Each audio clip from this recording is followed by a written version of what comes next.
Bueno, comenzamos con la clase de higiene industrial. Recordemos que la seguridad tiene como función prevenir accidentes, analizar en el caso de que los accidentes hayan sucedido y realizar procedimientos de trabajo seguro, análisis de trabajo seguro y otro tipo de herramientas para que para prevenir que estos accidentes vuelvan a suceder.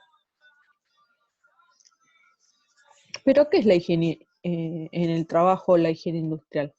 La higiene industrial es un conjunto de procedimientos destinados a controlar factores ambientales que puedan perjudicar la salud de los trabajadores. Entendemos como salud al completo bienestar tanto físico, mental como social. Entonces, nosotros acá vamos a trabajar sobre eso que está en el medio ambiente del trabajador que puede dañar su salud. Las funciones que tiene es evitar el daño mediante el reconocimiento, la evaluación y control de factores ambientales o tensiones emanadas o provocadas por lugares de trabajo, que pueden ocasionar enfermedades, resentir la salud y el bienestar, o crear algún malestar significativo en los trabajadores. O sea que su función es reconocer y evaluar factores ambientales que pueden llegar a incidir en la salud de los trabajadores. ¿Alguna de la legislación establecida dentro del decreto 351, dentro de la resolución 915, donde están las funciones del servicio del servicio de higiene y seguridad en el trabajo, habla de que hay que revelar y confeccionar mapas de riesgo. Estos mapas de riesgo tienen que tener en cuenta estos factores ambientales, o sea que esa evaluación se debe hacer por medio del servicio de higiene y seguridad en el trabajo.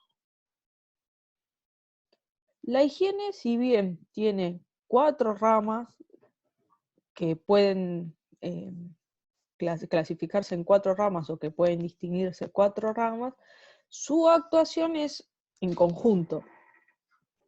La primera rama de la higiene es la teórica, es aquella que va a estudiar los efectos de los contaminantes y establecer los límites de exposición ante estos contaminantes. Eso está tabulado, o sea, que la higiene teórica uno lo puede ir a buscar en la legislación, en manuales, en libros, que van a establecer valores límites de exposición a determinados contaminantes. La higiene de campo es el estudio del puesto de trabajo, o sea, medir concentraciones y determinar el grado de riesgo que hay en un puesto laboral. La higiene analítica va a determinar de manera cuantitativa y cualitativa cuáles son los contaminantes que son captados en ese ambiente de trabajo. Y de manera analítica lo va a relacionar, o en este análisis lo va a relacionar con la higiene teórica, o sea, si están o no dentro de los valores límites de exposición. Y la higiene operativa es aquella que va a tratar de corregir situaciones de riesgos detectadas e implementar acciones de control para estas correcciones. El objetivo de la higiene es prevenir enfermedades profesionales. Su metodología siempre se basa en la identificación, medición, evaluación y control de contaminantes. ¿Y qué es una enfermedad profesional? Una enfermedad profesional es aquella que es causada por contaminantes presentes en el puesto de trabajo y que las acciones de control de estos contaminantes se tienen que desarrollar en el ambiente de trabajo. Entonces, una enfermedad profesional es generada por un contaminante en el ambiente de trabajo que no tuvo suficientes herramientas de control. ¿Y qué tipos de contaminantes podemos tener? Se van a clasificar en 3 grandes grupos: contaminantes químicos, formas de energía o seres vivos. Los contaminantes químicos son aquel material inerte, es decir, que no tiene vida, que puede presentarse en los ambientes en los 3 estados: líquido, sólido y gaseoso, que se puede clasificar en gases, vapores, nieblas, humo, partículas, polvo, fibras, y que en contacto con el trabajador puede dañar su salud. Los contaminantes físicos son energías o tipo de energía que pueden afectar la salud de los trabajadores. Energía mecánica, térmica, electromagnética. Y los contaminantes biológicos son pequeños microorganismos o seres vivos que presentes en los ambientes de trabajo pueden producir enfermedades o dañar la salud de los trabajadores. Entonces, tenemos que tener en cuenta que para analizar los contaminantes, primero tenemos que poder identificarlos. En esta identificación es que hay que hacer una primera clasificación de qué tipo de contaminantes tenemos, si tenemos contaminantes físicos, químicos o biológicos. Luego de hacer esa identificación y primera clasificación, dentro del grupo que estamos, tendríamos que poder identificar cuál, por ejemplo, si es un contaminante físico, ¿qué contaminante es? Ruido, carga térmica. ¿Por qué? Porque esto me va a establecer el tercer paso de la secuencia de un procedimiento de higiene en el trabajo, que es qué mediciones tengo que llevar a cabo para qué, para poder evaluar los niveles que tengo de ese contaminante, y si los niveles que hay presente de ese contaminante pueden o no dañar la salud de los trabajadores. Y el último paso de esta secuencia o de este procedimiento es establecer el control. En el caso de que los contaminantes detectados estén en niveles que puedan dañar la salud de los trabajadores, niveles muy elevados de dosis que va a recibir el trabajador, tengo que establecer distintas medidas de control. Y este procedimiento de actuación secuencial se va a repetir nuevamente. Esto se realiza de manera periódica, o sea, no es que una vez sola se analiza un puesto y durante todo el periodo que ese puesto funcione no se tiene que analizar, sino que las mediciones de condiciones ambientales deben realizarse de manera periódica.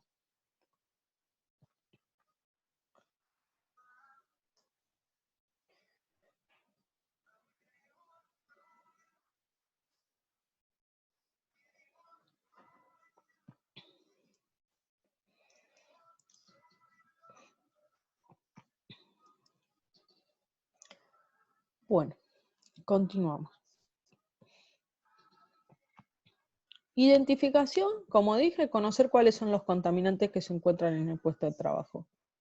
Medición, determinar qué cantidad tengo del contaminante detectado. Depende el contaminante, depende el método de medición. Evaluación, determinar si la situación valorada representa un riesgo o no para la salud. Y control, llevar a cabo acciones correctivas o preventivas en el caso de ser necesario. Por ejemplo, formas de control sobre la exposición, vamos a tener dos grupos. En la clase de ergonomía vimos que teníamos medidas administrativas y medidas de ingeniería. Bueno, aquí es lo mismo. Medidas de ingeniería son las medidas técnicas,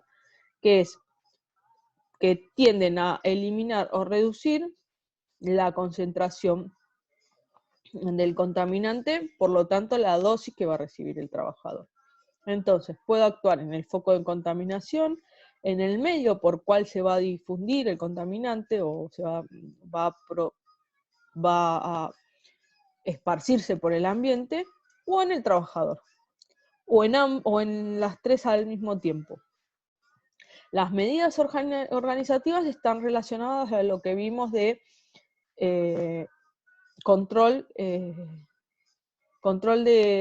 la organización, que es tener en cuenta o disminuir el tiempo de exposición que está el trabajador. Esto de que el tiempo que pase frente al contaminante sea lo menos posible. En el decreto 351, en el capítulo 6, vamos a encontrar contaminación ambiental. Y en su artículo 61 habla de que todo lugar en que se efectúen o se produzcan contaminantes en el ambiente de trabajo, como gases, vapores, humo, niebla, fibras, aerosoles o emanaciones de cualquier tipo, tiene que haber o debería estar presente dispositivos destinados a evitar que dichos contaminantes alcancen niveles que puedan afectar la salud de los trabajadores. También la autoridad va a fijar concentraciones máximas permisibles dentro del decreto 351, lo encontramos en el anexo 3, y en los lugares donde se realicen procesos que originen contaminación ambiental, o donde se almacenen sustancias agresivas, tanto como tóxicas, irritantes o infectantes, se debe realizar análisis de aire periódicos. Son análisis de manera anual que se tienen que hacer cada 12 meses. En el anexo 3, como dije, el decreto 351 va a establecer la relación con la contaminación ambiental y los efectos fisiológicos que tiene.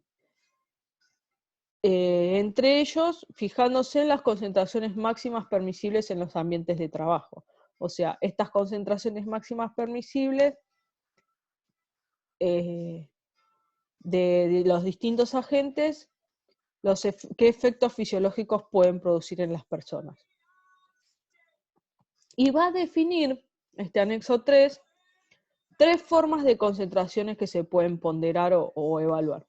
La primera es la concentración máxima permisible ponderada en el tiempo, que es cuantificar en un tiempo una jornada de 8 horas en el día o una semana laboral de 48 horas, la concentración que hay en el ambiente laboral. Y va a establecer una media, o sea, va a sacar el promedio de la concentración permisible ponderada en el tiempo para una jornada de 8 horas.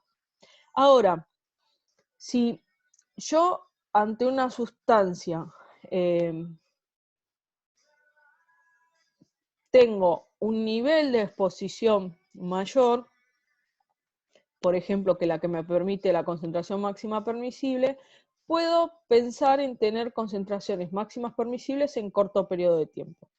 Y estas son exposiciones medias ponderadas en el tiempo, pero en tiempos de 15 minutos, que no se debe sobrepasar en ningún momento de la jornada laboral. El valor de duración es de 15 minutos, se debe repetir no más de 4 veces en la jornada laboral, y entre exposición y exposición tengo que tener un periodo de descanso de 60 minutos. Por lo tanto, si yo quiero cuantificar una exposición como máxima permisible en corto periodo de tiempo, tengo que cumplir con las 3 premisas. Primero, exposiciones de 15 minutos. Segundo, tiene que haber entre exposición y exposición 60 minutos de descanso. Y tercero, no repetirse más de 4 veces en la jornada laboral. Si alguna de ellas no se cumple, ya no es una exposición máxima permisible de corto periodo de tiempo. Y otro tipo de cuantificar las concentraciones está relacionada con la concentración máxima permisible, valor techo. Esta concentración máxima permisible, valor techo, no se debe sobrepasar en ningún momento de la exposición del trabajador. El sobrepasarse en esta exposición conllevaría lo que se denomina un accidente laboral. ¿Por qué? Porque la exposición instantánea a una dosis elevada de estos contaminantes va a producir una lesión instantánea en el trabajador.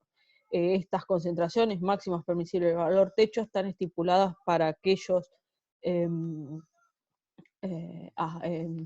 contaminantes químicos que son más agresivos a los trabajadores, o sea que con una dosis pequeña pueden producir daños a la salud. Y acá tenemos la tabla que está en la resolución, donde clasifica las sustancias el número de seguridad, o el número de cache. Ese número de cache es único, es internacional, y es único de esa sustancia. O sea, sobre ese número está clasificada esa sustancia y no otra. Es un número que a mí me posibilita, por ejemplo, buscar hojas de seguridad de una sustancia. Porque por ahí la sustancia viene con un valor, un nombre comercial, y desconozco el nombre verdadero de la sustancia, o sea, el compuesto químico. Entonces, con el número de cache que debe estar en el rotulado, tengo que poder encontrar la hoja de seguridad. Después tenemos, si tiene concentraciones máximas permisibles, los valores que pueden ser en partes por millón, o sea, una parte de contaminante sobre 1.000.000 de partes de disolvente, en este caso va a ser el aire, o miligramos sobre metro cúbico. ¿Cuántos miligramos puedo tener en un volumen de 1 metro cúbico? Después puedo tener concentraciones máximas permisibles valor techo, o corto periodo de tiempo. Fíjense que si nosotros vemos el uranio natural compuesto insoluble o soluble de uranio, vamos a tener que la concentración máxima permisible son 0,2 miligramos sobre metro cúbico, pero si tengo cortos periodos de tiempo, es 0,6 miligramos sobre metros cúbicos. Y estas notaciones que dan acá es el tipo de riesgo que presenta, si son asfixiantes, irritantes, carcinógenos. Y después, donde dice PM, es el peso molecular que tiene el compuesto, y los efectos críticos, o sea, dónde vamos a comenzar a ver los daños en la salud. Por ejemplo, en el uranio, riñón, sangre, y va a producir cáncer. Los contaminantes químicos, como dije, son sustancias o elementos que van a modificar el ambiente laboral y que pueden presentarse en forma de líquido, gases o sólidos. Los gases y vapores se pueden mezclar con el aire sin formar sedimentos, y se van a dividir en irritantes, asfixiantes y anestésicos, así como también los aerosoles y los polvos en suspensión. El problema de los polvos en suspensión es el diámetro de la partícula. ¿Por qué? Porque esos polvos en suspensión pueden inhalarse y pueden ser polvos respirables que pueden quedar en distinto tracto del sistema respiratorio, o sea, en distintas partes del sistema respiratorio. En el campo de la higiene y seguridad del trabajo interesa estudiar principalmente que estas partículas, al ser inhaladas, se van a depositar en este tracto y van a causar distintas enfermedades. Pueden ser irritaciones, pueden ser alergias, pueden ser varios tipos de enfermedades. Eso lo va a determinar muchas veces la fisiología de la persona en sí, pero también el contaminante. Entre partícula y fibra, la diferencia es que la fibra tiene una longitud 3 veces mayor que el diámetro. Las que llegan a los alvéolos son ingeridas por los macrófagos. Si son largas, entre 5 y 10 micrones, no pueden ser totalmente fagocitadas y pueden causar efectos irritantes, como por ejemplo el amianto.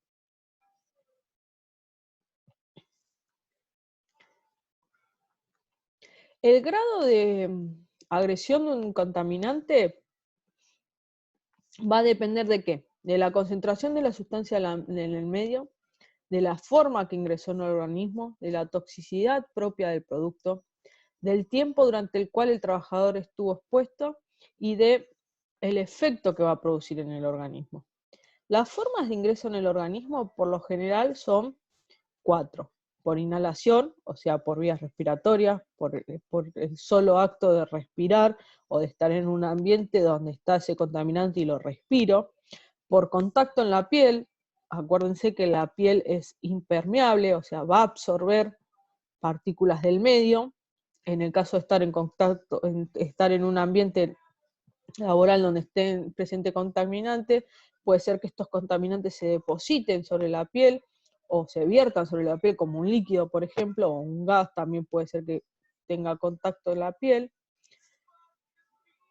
Y ese contacto con la piel va a producir el ingreso del contaminante al organismo o daños en la piel.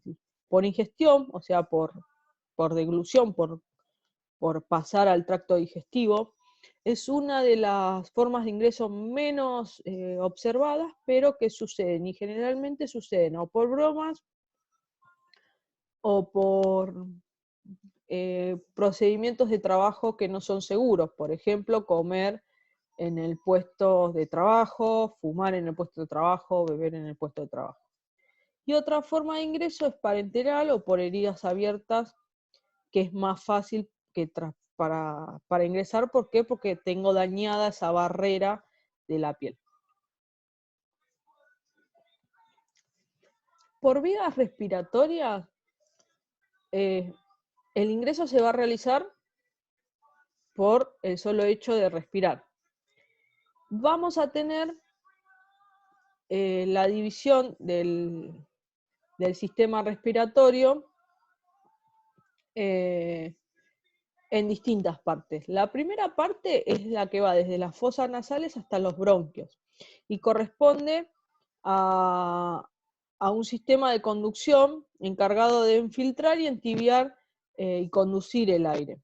Después la segunda parte corresponde dentro de los bronquios y los sacos alveolares, que son los encargados del intercambio gaseoso. ¿Para qué? Para que se produzca la carbonoxigenación de la sangre.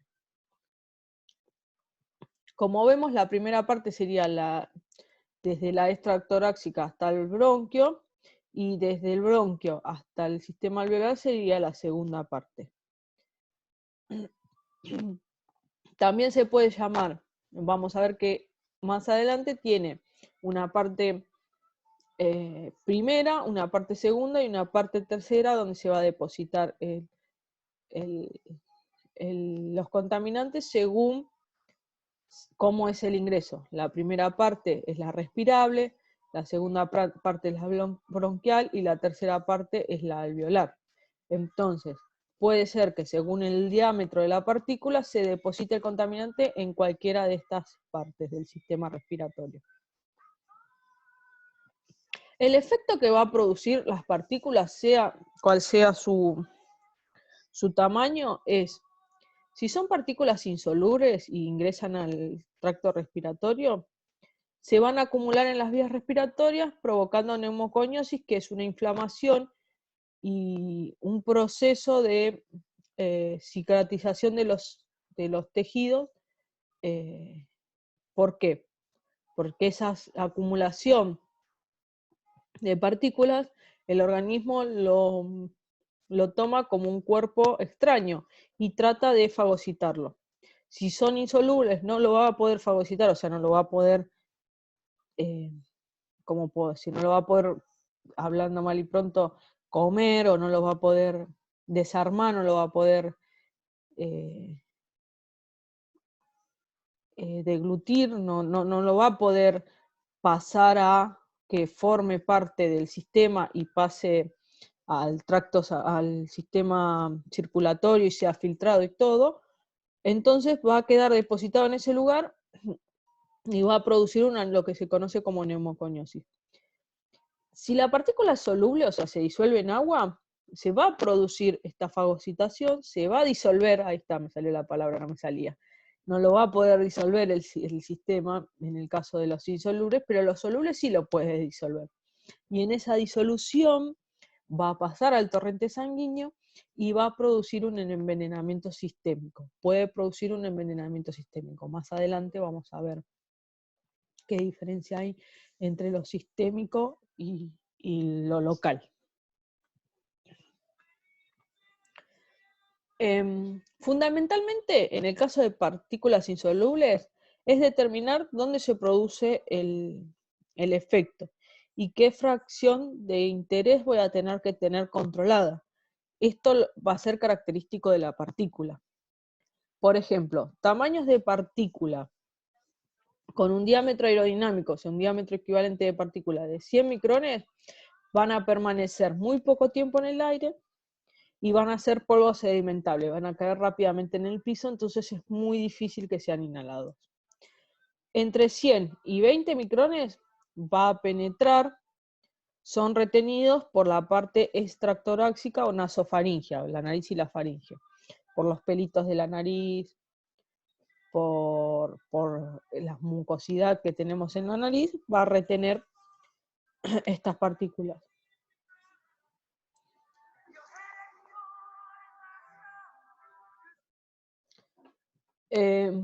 Diámetros cercanos a 5 micrones se depositan en los bronquios. Ya pasa la sección nasofaringia y pasa al sistema bronquial. Por debajo de los 5 micrones hasta los 0,5 micrones, la retención se produce exclusivamente por gravedad en el alvéolo. Y va a producir daños alveolares, o sea, en la sección donde, o en el lugar donde se produce el intercambio gaseoso y se produce aquel intercambio gaseoso que nos posibilita respirar, o sea, la sangre carboxigenada libera dióxido de carbono y absorbe oxígeno. La concentración ambiental también depende de los factores va a depender de los factores de absorción, o sea, cuanto mayor contaminación ambiental, mayor ingreso de contaminantes. Y la carga física también, porque ante mayor carga física, mayor frecuencia respiratoria y mayor absorción del contaminante. Fíjense, la primera fracción es la zona inhalable, que es la fracción nasofaringia, que se inhala a través de nariz y boca. Después tenemos la fracción torácica o bronquial, que las partículas inhaladas penetran más allá de la laringe. Y después tenemos la sección respirable, la sección alveolar, que es donde las partículas inhaladas penetran en las vías respiratorias y se depositan en los alvéolos. Acá tenemos una tabla de algunos ejemplos, y por ejemplo el polvo del carbón va a producir neumoconiosis del minero del carbón. El órgano diana o el órgano donde se va a alojar este contaminante son los pulmones, en la región de intercambio de gases en los alvéolos, o sea, dentro de esa fracción respirable. Por ejemplo, los polvos de madera, algunas maderas duras causan cáncer nasal. El órgano diana donde se van a alojar son las vías respiratorias nasales, y vamos a tener que tener en cuenta la fracción inhalable. Por vía dérmica va a pasar a través de la piel o, como dijimos, parenteral, en heridas abiertas. La piel en realidad es una barrera que primero va a rechazar el tóxico, pero a veces se producen dermatitis y el tóxico va a penetrar y pasa al torrente sanguíneo.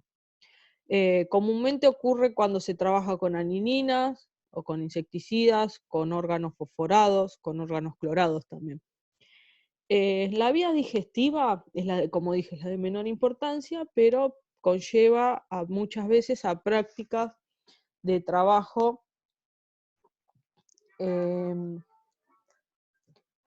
que no son seguras, por ejemplo, comer, fumar en lugares de trabajo, o también por broma.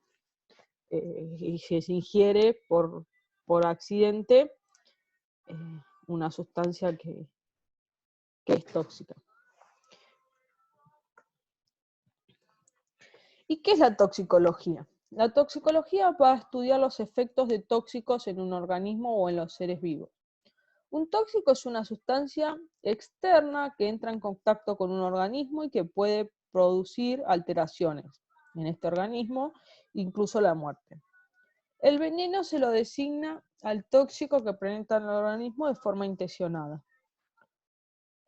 Un xenobiótico es toda sustancia tóxica que ingresa al organismo.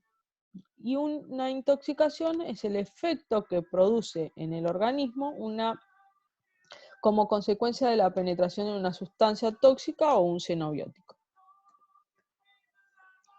Vamos a ver algunos efectos a la salud de estos contaminantes, dependiendo de qué, del tiempo de exposición. Los efectos agudos son alteraciones graves en el organismo que se van a determinar en cortos periodos de tiempo, o sea, una exposición corta. Y se caracteriza ¿por qué? Por una alta dosis del tóxico y una absorción rápida del tóxico. Acá, ¿qué tenemos? Tenemos una concentración muy alta de tóxico y un poco tiempo de exposición. Los efectos agudos son característicos de los accidentes laborales. Los efectos crónicos van a generarse por pequeñas dosis, o sea, bajas concentraciones de contaminante en largos periodos de tiempo, que puede ser toda la vida laboral del trabajador. En muchos casos de esto se van a describir enfermedades profesionales, o sea, los efectos crónicos de un tóxico son característicos de una enfermedad profesional. Después tenemos otro tipo de efectos que son los efectos que genera en los lugares donde interactúa el organismo con el contaminante. Efectos locales son aquellos efectos que se va a producir en el lugar donde el contaminante tiene contacto con la persona o el trabajador o el ser vivo. Por ejemplo, puedo tener efectos locales en la piel, efectos locales en los ojos, digamos, en el lugar donde tuvo contacto va a producir el efecto, que puede ser irritación, quemaduras, enrojecimiento. Y los efectos sistémicos son aquellos efectos que se producen en un sistema del cuerpo humano y que por lo general se va a producir por el pasaje del contaminante al torrente sanguíneo. Y va a producir un efecto en un lugar que quizás no fue el lugar que tuvo contacto en primera instancia con el contaminante. Por ejemplo, la primera barrera con la cual se encontró el contaminante es la piel. Tuvo contacto con la piel, pasó al torrente sanguíneo, o sea, venció esa barrera de protección de la piel y pasa al torrente sanguíneo. Ciertos contaminantes son transportados por el torrente sanguíneo y pueden producir daños en órganos o en sistemas. Acuérdense que los sistemas son conjuntos de órganos. Por ejemplo, compuestos organofosforados, pulicidas, plomos, mercurio, magnesio, arsénico, van a tener efectos sistémicos en el sistema nervioso, tanto central como periférico. Entonces, pueden ingresar, por ejemplo, yo puedo tener altos niveles de plomo por, no sé, ingerir agua con altos niveles de plomo. El efecto va a ser un efecto sistémico porque ese plomo va a ser transportado por la sangre y va a dañar otros órganos del sistema. El órgano diana, por ejemplo, del plomo son los huesos. Se va a alojar las concentraciones máximas de plomo, las voy a tener en los huesos. Principalmente va a dañar riñones e hígado. La mayoría de los daños sistémicos, o la gran parte de los daños sistémicos, principalmente se observan en el hígado y en los riñones porque son los dos grandes órganos que son filtros de nuestro sistema. La filtración de la sangre y la filtración de todo lo que ingerimos pasan por los riñones y por el hígado. ¿Y qué es la dosis? Por eso es la que yo en una parte hablaba de altas concentraciones de contaminante en pocos periodos de tiempo determinan una dosis. La dosis es el producto de la concentración por el tiempo. O sea, una dosis va a estar determinada por el múltiplo del contaminante que tengo, la concentración de ese contaminante, por el tiempo de exposición. Por ejemplo, efectos agudos, concentraciones altas, poco periodo de tiempo. Efectos crónicos, concentraciones bajas, grandes periodos de tiempo. De acá es donde sale que yo puedo trabajar en las concentraciones y en el tiempo. ¿Por qué? Porque trabajar en cualquiera de estas dos variables del producto que terminan dando como producto la dosis, es que yo puedo disminuir ese producto. O sea, si yo disminuyo la concentración, voy a estar disminuyendo la dosis. Si yo disminuyo el tiempo, también voy a estar disminuyendo la dosis. Otros efectos que van a generar los contaminantes están relacionados al daño que producen. Como dijimos, los neumoconióticos se encuentran en forma de polvo o humo y producen problemas respiratorios. ¿Por qué? Porque van a disminuir la flexibilidad de los pulmones. Esto que es permeable del pulmón, que permite realizar el intercambio de gases, es una membrana permeable que va a posibilitar hacer el intercambio de oxígeno con dióxido de carbono a través de la sangre, se va a ver alterada y va a pasar a ser, en ciertos aspectos, una impermeabilización. Es lo que se llama fibrosis. Cuando hablamos de fibrosis pulmonar, hablamos de la pérdida de esta capacidad respiratoria, eso se da a nivel alveolar, de los pulmones. Los más conocidos son la sílice, que va a producir silicosis, el amianto o asbesto, que va a producir asbestosis, el óxido de hierro, siderosis, el del carbón, antracosis. Y en estos grupos también se pueden incluir algunos polvos y fibras de origen vegetales, como el algodón, que produce bicinosis, el cáñamo y el bagazo, que viene de la caña de azúcar, que también puede presentar neumoconiosis. Irritantes. Acá tenemos dos tipos de irritantes. Los irritantes del tracto superior, que son compuestos que solubles en agua, que van a irritar principalmente toda la zona nasofaringea. Los irritantes del tracto superior y tejido pulmonar, que se tratan de compuestos con una solubilidad media y que van a actuar en la zona del tracto respiratorio de los bronquios. Y un tercer irritante, que es el pulmonar, que son aquellos que no son solubles compuestos que no son solubles en medios acuosos, por ejemplo, el amoníaco, el cloro, el óxido de azufre, van a producir distintos efectos irritantes. Asfixiante. Acá tenemos dos grupos. El primero se lo denomina, o sea, asfixiante es aquel que me va a producir o impedir la dificultad del transporte de oxígeno, o sea, de respirar. Los asfixiantes simples son los que van a desplazar el oxígeno. Por ejemplo, el dióxido de carbono va a ocupar en el ambiente el lugar del oxígeno, entonces se va a reducir el porcentaje de oxígeno en el ambiente y yo no voy a poder respirar el aire con el determinado porcentaje de oxígeno que necesito. El asfixiante químico va a alterar el intercambio de oxígeno, pero a nivel celular.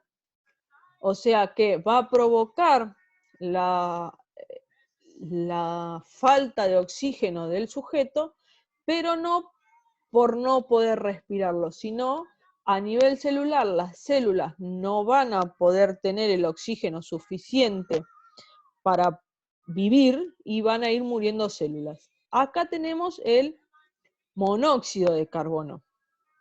El monóxido de carbono va a convertir a la hemoglobina, que es ese grupo encargado de transportar oxígeno por la sangre, la va a transformar en carboximohemoglobina. O sea, el grupo hemoglobina es hierro y otros compuestos, dentro de ellos oxígeno.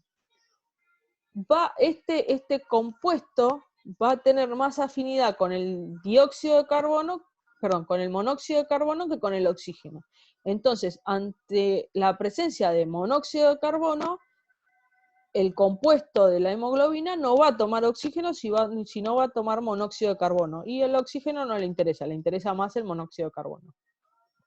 Entonces, cuando por el torrente sanguíneo se vaya transportando la sangre de carboxihemoglobina, no va a tener presente oxígeno. Entonces, el oxígeno no va a llegar a cada una de las células que tiene que llegar y se van a ir muriendo. Esta muerte celular es lo que termina produciendo la muerte de la persona. Es muy difícil de detectar precozmente los asfixiantes químicos y por eso también el monóxido de carbono es tan letal. ¿Por qué? Porque si bien cuando uno se ve afectado en sus funciones, ya puede haber perdido ciertas funciones, por ejemplo la de recorporarse, la de caminar. Entonces, si uno está dentro de un ambiente donde las concentraciones de monóxido de carbono son muy altas, quizás cuando se sienta mareado, tenga algún síntoma, tiene imposibilitado el traslado, no puede caminar, no puede moverse, no puede salir de ese lugar y resulta que terminan falleciendo por no poder salir de la situación a tiempo. Así actúan los dos tipos de asfixiantes. Anestésicos o narcóticos son aquellos que van a actuar sobre el sistema nervioso y su principal función o el principal efecto que tiene es de anestesia y en la mayoría lo encontramos en todo lo que serían disolventes como el tolueno, sileno, benceno, el etanol, los éter, los propanos. Sensibilizantes. Los sensibilizantes pueden producir alergia. Los corrosivos. En los corrosivos, acá encontramos ácidos o bases, ácidos o álcalis, que pueden dañar a los tejidos cuando entran en contacto con ellos. Alérgicos, que van a producir alergias. Los carcinógenos, mutágenos y teratógenos.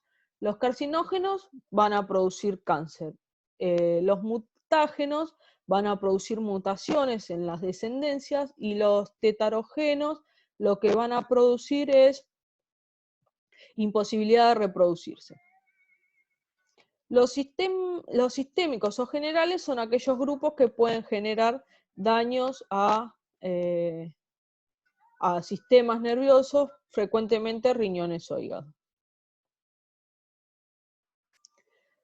Entonces, vamos a retomar sobre el concepto de enfermedad profesional. La enfermedad profesional tiene estas características: un inicio lento, no violenta, oculta, retardada. Es previsible. ¿Por qué? Porque si yo conozco qué contaminantes tengo en el ambiente laboral, puedo conocer qué es lo que va a ocurrir. Progresiva, siempre va adelante. Cuando se descubre una enfermedad profesional, en el mejor de los casos se puede estancar en el punto que se encuentra. No se puede retroceder sobre esta enfermedad y obtener mejoras significativas, y muchas veces aún así extrayendo al trabajador fuera del sector, ya con la enfermedad contraída, esta enfermedad sigue empeorando. Y factores que van a determinar la enfermedad profesional: el tiempo de exposición, las concentraciones del agente contaminante en el ambiente de trabajo, las características personales del trabajador, si fuma, no fuma, es obeso, si tiene enfermedades persistentes, las perseverancias, la presencia de varios contaminantes al mismo tiempo, la relativa salud del trabajador, las condiciones de seguridad, los factores de riesgo en la utilización de máquinas y herramientas, el diseño del área de trabajo, el almacenamiento, la manipulación y el transporte de contaminantes, y los sistemas de protección contra incendios. ¿Por qué? Porque varios sistemas de protección contra incendios también pueden tener contaminantes que pueden dañar la salud de los trabajadores. ¿Qué debemos considerar para considerar una enfermedad profesional? Y acá está relacionado con la legislación, o sea, para que a mí la ART me considere una enfermedad como enfermedad profesional, tiene que haber un agente, o sea, algo, un agente contaminante que va a producir el daño a la salud. Tiene que haber una exposición. Esa persona tuvo que haber entrado en contacto con ese agente contaminante. Tiene que haber una enfermedad declarada, o sea, por medio de un diagnóstico se tiene que declarar una enfermedad. Tiene que haber un nexo de causalidad, o sea, este nexo de agente, exposición, enfermedad, guardan una relación. Y no menos importante, pero sí debe estar presente, estar en un listado de enfermedades profesionales que se va a determinar y que periódicamente se va modificando. Si la enfermedad no está en el listado de enfermedad profesional y yo puedo demostrar las otras variables, tiene que judicializarse. Si no está en el listado de enfermedad profesional, directamente no lo van a reconocer como enfermedad profesional. Fíjense que en el listado de enfermedad profesional, este es del 2014, va a introducir aumento de presión intraabdominal, por ejemplo, lo que son hernias, hernias inguinales, directas y mixtas, excluye las indirectas, y tiene que ser una tarea cuyo desarrollo habitual se requiere una carga física, dinámica o estática con aumento de la presión intraabdominal al levantar, trasladar, mover o empujar objetos pesados. El análisis que se tiene que hacer para este puesto es, o sea, para saber si la persona está expuesta o no al riesgo, si hay una exposición, es utilizar las tablas del levantamiento de la resolución 295, del levantamiento manual de carga. Y la persona tuvo que haber trabajado con estas tareas descriptas con un periodo no inferior a 3 años. También se reconoció en el 2014 lo que es varices, primitivas bilaterales, tienen que estar presentes en las dos piernas. También la persona no tiene que haber trabajado menos de 3 años en la tarea. Y son tareas que se requiere permanencia prolongada, exposición de pie estática o con movilidad reducida. Bueno, y cuando hablamos de productos químicos, que yo hice hincapié en las concentraciones de los productos, en poder conocer el producto, es importante el rotulado. En el 2015 se estableció un sistema globalmente armonizado para el rotulado de productos químicos, y lo que va a establecer es qué tiene que haber en esta etiqueta, lo mínimo que tiene que haber en la etiqueta. Tiene que haber una identificación del proveedor, una identificación del producto, los pictogramas de peligro, las palabras de advertencia, de peligro, de atención, las indicaciones de peligro, los consejos de prudencia e información complementaria en el caso de requerirse. La etiqueta debe estar en el lugar de trabajo donde esté el contaminante. Se tiene que poder formar a los trabajadores en la lectura de estas etiquetas. Y se resume todo en esta etiqueta, este modelo de etiqueta, que fíjense que dice la identificación del fabricante en el punto 1, en el punto 2 la característica del producto, en el punto 3 los pictogramas o dibujos que van a clasificar el producto, y las palabras de advertencia o peligro o prudencia de que están en el punto 4.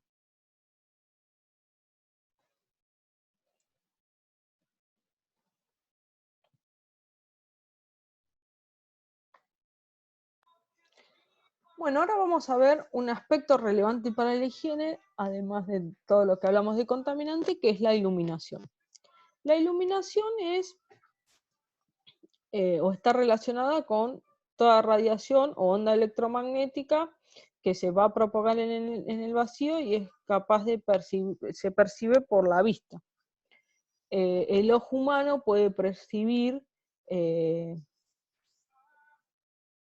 distintos tipos de radiaciones. Fuera de estos límites, el ojo no percibe ninguna clase de radiación. Y acá vemos el espectro, la luz visible es muy poca, aún así nosotros tenemos rayos cósmicos, rayos gamma, rayos X, rayos ultravioleta, rayos infrarrojos, ondas de radio y bandas de radio que no las podemos percibir.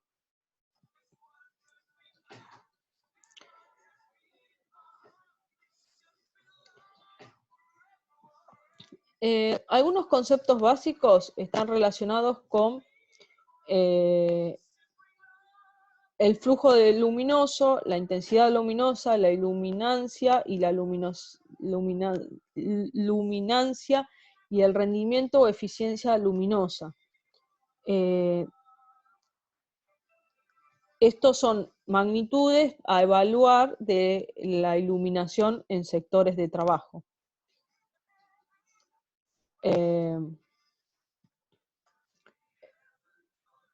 El flujo luminoso es la radiación monocromática de frecuencias en Hertz de un flujo o energía radiante. La intensidad luminosa es la intensidad de una fuente puntual.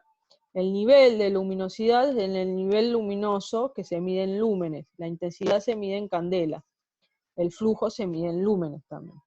La luminancia es la intensidad luminosa en una determinada superficie. ¿Y qué factores van a afectar la visibilidad del objeto? El grado de seguridad con que se efectúa una tarea depende de gran parte de la calidad de iluminación y capacidades visuales. El contraste de la luminancia debido a factores de reflexión, sombras, o los colores propios del objeto y los factores de reflexión del color. Lo que el ojo realmente percibe son diferencias de luminancia entre un objeto y su entorno. Es de suma importancia analizar las tareas donde encontremos actividades visuales y sus alrededores. ¿Para qué? Para tener en cuenta la distancia y el ángulo de visión del observador. Y acá tenemos cómo se debería conformar una zona de trabajo. En la gama 1 son los movimientos frecuentes los que implican o emplean mucho tiempo, de gran esfuerzo visual. En la gama 2, movimientos menos frecuentes, el efecto visual es frecuente. En la gama 3, implica poco tiempo, información visual no importante. Y fíjense que en la gama 4, aún menos tiempo frecuente, no requiere un esfuerzo visual en particular. Y en la gama 5 debe evitarse, o sea, debo tener o evitar aspectos visuales en todo este sector. Fíjense que tenemos las distancias que hay. Entonces, esto es importante tener en cuenta cuando se va a pensar en una zona de trabajo.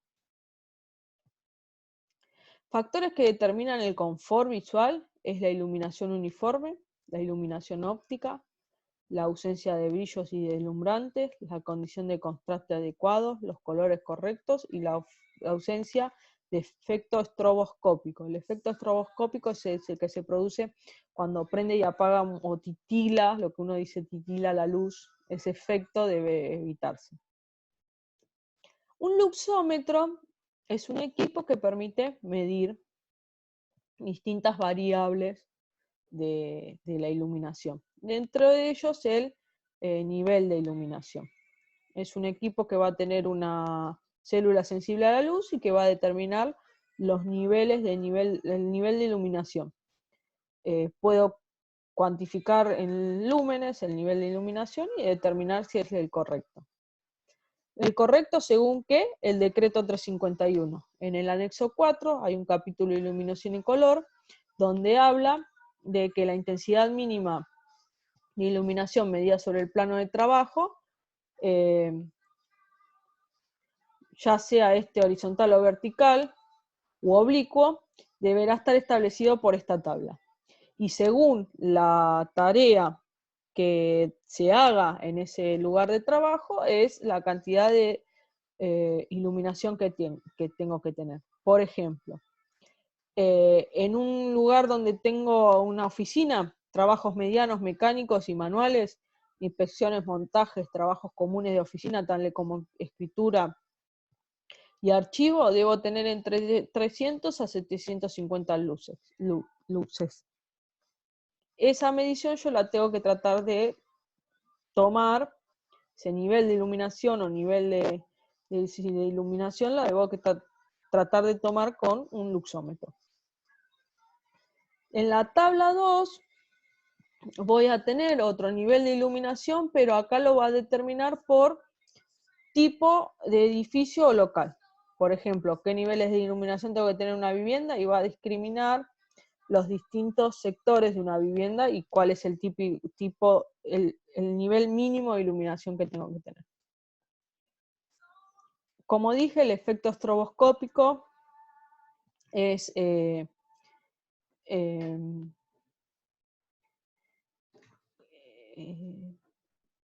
aquel efecto que va a producir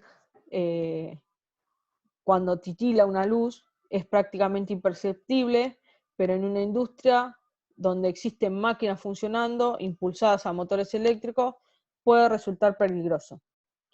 Porque si la frecuencia del parpadeo de la lámpara fluorescente se sincroniza con la velocidad de giro de partes de motores, puede simular o hacer un efecto óptico que este movimiento esté parado, que no está funcionando, y puede generar confusiones. Aquellos que saben algo de motores, se usa una luz estroboscópica para quizás a veces ver la puesta a punto de un motor. Se usa una lámpara estroboscópica, o sea, se usa una lámpara que va a generar este tipo de fluctuación, de pulsación en una frecuencia determinada, que va a coincidir con los giros del motor para poder observar ciertas cosas en el giro del motor que me permite poner la puesta a punto en él. El problema de deslumbramiento va a producir encandilamiento y también puede producir accidentes. El problema de deslumbramiento o encandilamiento puede ser directo mediante el uso de pantallas, que va a producir reflejos directos sobre el plano de trabajo o sombras. Acá tengo que ver cuando voy a tener una mala iluminación y cuando voy a tener una buena iluminación, cómo tengo que colocar el puesto según qué, según el posicionamiento de la luminaria. Tipos de iluminación vamos a tener directa, semidirecta, difusa, directa difusa, semidifusa y directa. Acá tenemos el 90% de la intensidad de la luz en la iluminación indirecta, se dirige hacia el techo y luego va a bajar de manera difusa hacia el plano. Iluminación semi-indirecta es la que también va a producir una proyección hacia el techo y luego por el plano. Iluminación general o difusa va a ser una iluminación general que va a producir iluminación sobre el techo y sobre los planos de trabajo. Iluminación semidirecta es aquella que va a producir un porcentaje hacia el plano de trabajo y otro mínimo hacia el techo. Y la iluminación directa es aquella que entre el 90 y el 100% de la iluminación está dirigida hacia el puesto de trabajo. Y es lo que se denomina a veces iluminación localizada. ¿Tengo que tener un mantenimiento periódico de la iluminación? Sí. Se debe reponer, por ejemplo, las lámparas incandescentes cada 1000 horas de uso, o determinar la reposición según el elemento que tengo de iluminación. Se debe hacer una limpieza, y tanto de los artefactos lumínicos como de todo el sistema que lo contiene, y los artefactos de iluminación deberían estar rígidamente puestos a tierra a los efectos de evitar accidentes con el personal de mantenimiento. Tipos de lámparas, tenemos distintos tipos de lámparas, incandescentes, de descarga. En las incandescentes tenemos normales, reflectores, halógenas. Hoy tenemos lámparas de bajo consumo. De descarga tenemos fluorescente, vapor de mercurio, esas son muy viejas, mezcladoras de polvo de sodio. Y acá tenemos algunas comparativas entre lámparas, entre las potencias, el rendimiento, el flujo, la duración media, como para hacer una selección de iluminación. Bueno, gracias, y la próxima clase que tengamos va a ser de ventilación, que la van a tener con la ingeniera Silvana Mesa.